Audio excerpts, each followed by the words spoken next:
Halo, halo, apa kabar Anda semua? Semoga selalu dalam keadaan sehat walafiat. Bung Rocky, banyak sekali saya ditelepon oleh teman-teman media menanyakan kenapa hari ini Anda tidak hadir. Jadi lebih baik sebelum teman-teman bilang nyebutnya mangkir, Rocky Gerung mangkir. Nah, tolong Anda jelasin dulu kenapa Anda hari ini tidak hadir memenuhi panggilan Barreskrim dan juga pertanyaan, rupanya jadi juga pertanyaan lain rupanya jadi juga ya Anda dipanggil. Ini kasusnya apa sih? Ya, ini hari ini saya dipanggil oleh Barreskrim tanggal 4, tapi suratnya baru 3-4 hari lalu. Jadi saya nggak bisa datang karena memang saya ada acara di pondok pesantren di Sukabumi. Itu ada Hmm. kawan saya pengasuh pondok pesantren situ, ada acara keluarga. Jadi saya ada di pondok pesantren di Sukabumi itu tadi pagi itu.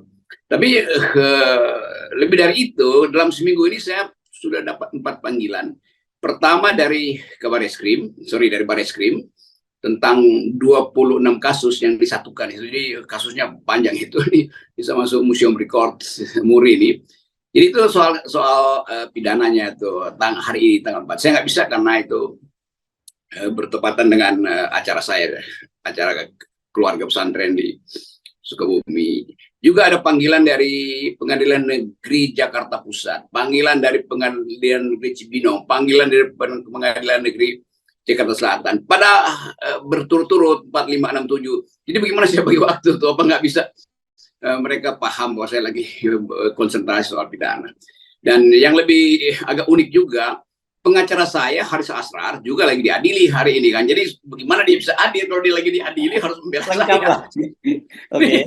Jadi ada kelucuan, tapi saya akan penuhi nanti panggilan kedua di Barreskrim itu. Saya akan penuhi itu panggilan tentang penghinaan yang dianggap penghinaan tuh. Tapi udah itu hal yang publik udah ketahui. Jadi saya minta maaf, bukan saya menghindar, saya memang ada acara di Sukabumi dan saya kira Kapolres Sukabumi tahu bahwa saya ada di Sukabumi pada pagi tadi.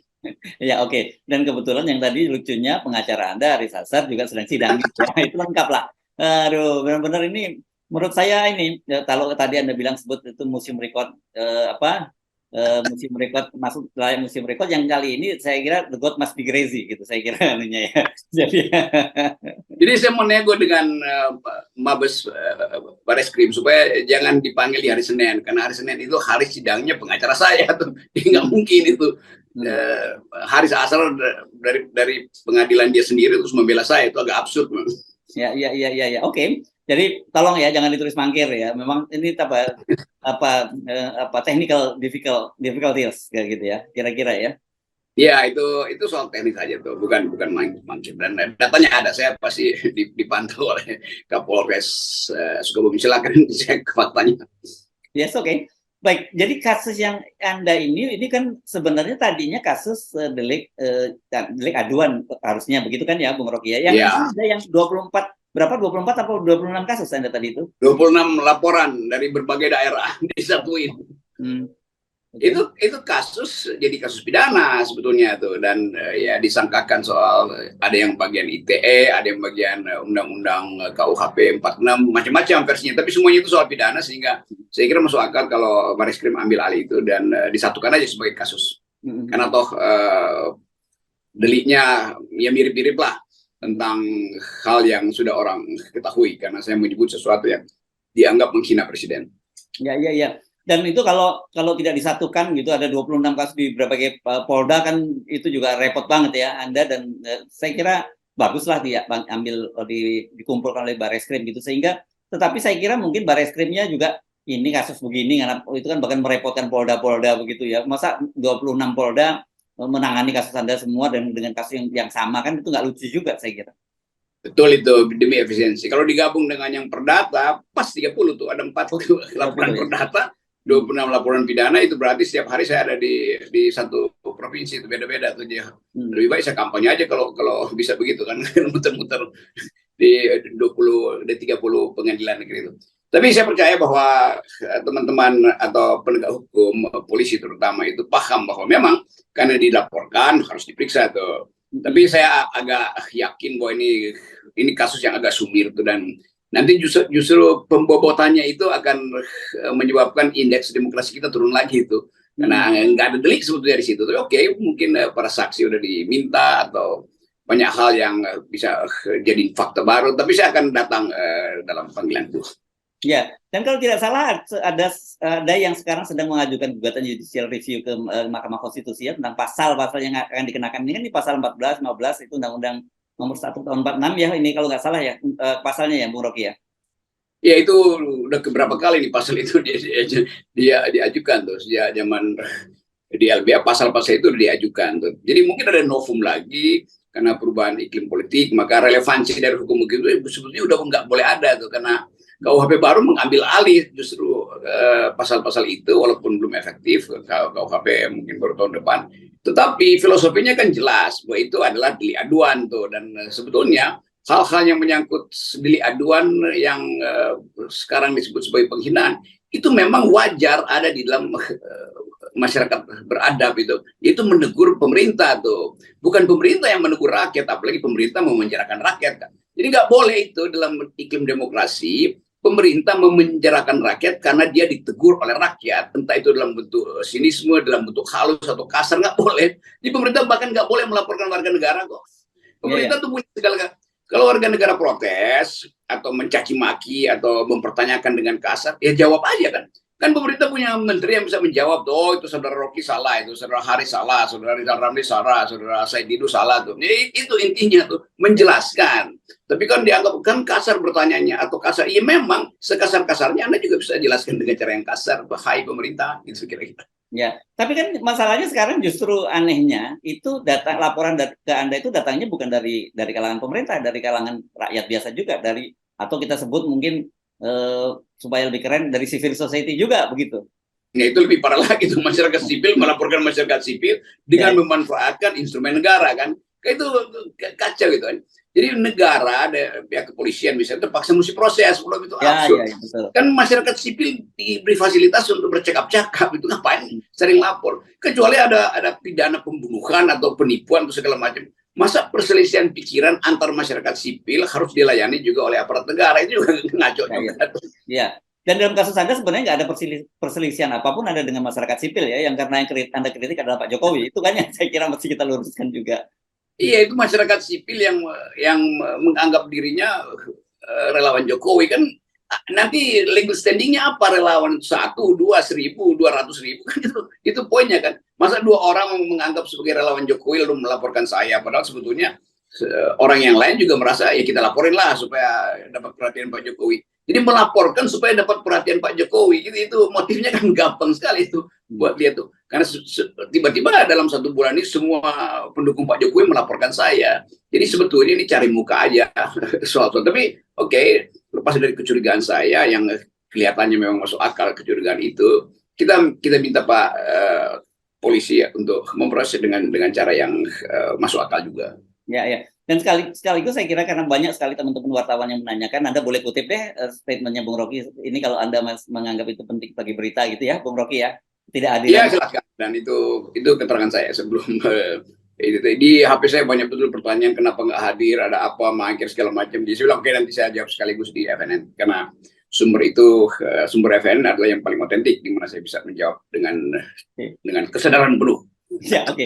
Dan yang menarik itu kita edisinya ngomongin soal lapor-melapor gitu ya. Hari ini kan mestinya Nasdem itu mau melaporkan Pak SBY gitu ya, karena dianggap menyebarkan hoax juga gitu. Ini berkaitan dengan ucapannya Pak SBY di Majelis Tinggi ya, sebelum mengarang kan menyebut situ it's really ugly, terus kemudian menyebut itu musang berbulu domba.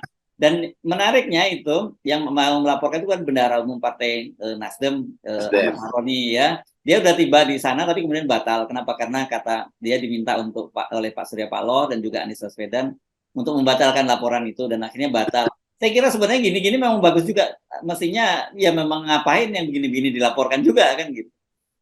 Iya, poin kita selalu buat apa sih orang mengucapkan sesuatu ya karena kemarahan politik kan, karena emosi emosi institusi atau emosi partai. Kan itu semua diucapkan di publik, nggak ada yang sembunyi-sembunyi. Yang buat apa dilaporin?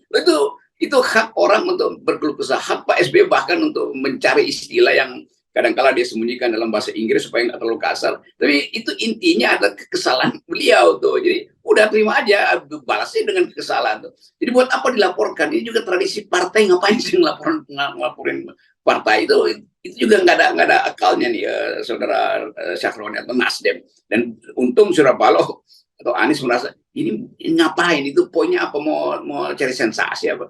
Jadi penting sekali bagi kita untuk paham bahwa semua yang bisa diselesaikan dengan percakapan nggak perlu dicarikan deliknya, nanti polisi itu pusing gitu. Jadi hal yang remeh-temeh dilaporin polisi itu, kasihan tuh polisi itu anggarannya habis untuk ngetik-ngetik berita acara yang pada akhirnya dianggap sebagai sumir atau absurd. Bukan hanya berita acara, Bung Rokin, manggil saksi, manggil saksi ahli dan sebagainya. Padahal banyak sekali hal-hal yang lain yang harusnya bisa dikerjakan oleh polisi kan gitu. Ya, ada gelar perkara tuh, headline, berebut headline di media massa. Padahal nggak ada poinnya kan.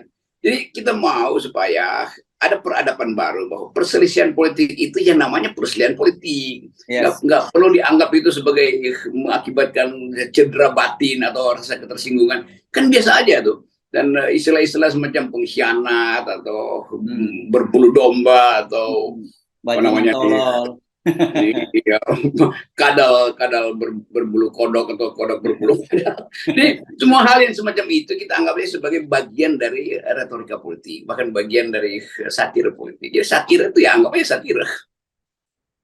Oke, Bung Rocky ya. Jadi buat Anda yang nggak sabar nunggu Anda Bung Rocky ke Barreskrim, Bung Rocky akan memenuhi panggilan itu. Cuman waktunya yang sekarang dicoba diatur gitu ya.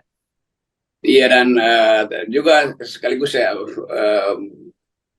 minta maaf pada banyak betul lawyer yang datang ke saya, mungkin yang mendaftar kira 400 orang itu, dan dari berbagai profesi. Tapi saya fokus saja bahwa saya ingin supaya yang lain tunggu aja tuh, bersabar aja tuh, karena yang nangani saya itu teman-teman di Kontras, di LBH. Jadi mereka yang udah biasa sejak zaman Orde Baru menangani kasus-kasus yang ada bobot politiknya atau bobot hak asasi manusianya. Sambil saya menghormati mereka yang ingin membantu, dan itu secara administratif justru terlalu rumit. Nanti dianggap bahwa ini kasus yang benar-benar besar, padahal kata Pak Jokowi ini kasus kecil, ngapain juga harus ditangani secara berlebihan itu. Ya. Tapi kan ya nggak salah juga, karena kalau mereka menunjukkan empati pada Anda, seperti juga Egy dan kawan-kawan yang waktu itu melakukan gugatan intervensi terhadap kasus perdata Anda ya di Pengadilan Negeri Jakarta Selatan, Bung Rocky. Iya, kalau yang begitu ya silakan, itu karena itu hak dari kalau yang perdata intervensi oke itu. Tapi sekali lagi saya terima banyak dukungan dan saya ucapkan terima kasih, dan saya sudah koordinasi dengan Haris Asrar dan tim, dan akan kalau diperlukan akan diupayakan. Tapi kita mau supaya ini jangan jadi semacam demonstrasi yang berlebihan itu, karena saya anggap bahwa ya polisi sebetulnya juga kesulitan untuk mencari deliknya, tapi karena faktor-faktor tertentu dalam tanda kutip terpaksa mesti diproses. Jadi kita percaya bahwa akal sehat hukum kita sedang tumbuh, terutama dalam upaya untuk memastikan bahwa hukum itu nggak boleh dikaitkan dengan pesanan politik. Yes, oke, baik. Makasih, Bung Rocky. Sebenarnya yang begini harusnya kita nolkan ya, Bung Rocky ya. Ya, mestinya begitu, kasus begini ya dinihilkan aja lah. Yes, oke. Makasih, Bung Rocky. Oke.